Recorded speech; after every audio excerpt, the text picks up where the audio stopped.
setting up an informal trade dialogue with the three countries of the EU Andean free trade agreement, that is Peru, Colombia and Ecuador. And that trade dialogue will look at transitioning the existing EU free trade agreement to be a UK trade agreement with the three Andean countries. We also can talk about removing in a practical way various trade barriers. For example, we had a very helpful discussion on barriers to Scotch whisky entering the Peruvian market, very important. Scotch whisky is a big exporter for the UK.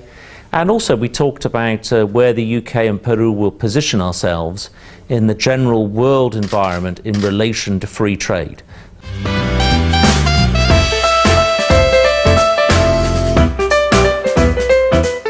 I think it's perfectly possible for the UK and Peru in the future to do a bilateral agreement, but I think the most important thing first is to transition the existing agreement, A, because it's easier, B, because it avoids any cliff edge for businesses that will be wondering what's happening with the existing arrangements.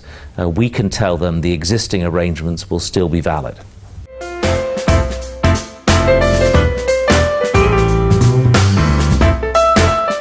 I'm excited by both countries being dedicated to free trade and a free trading future, and both countries being real advocates of free trade.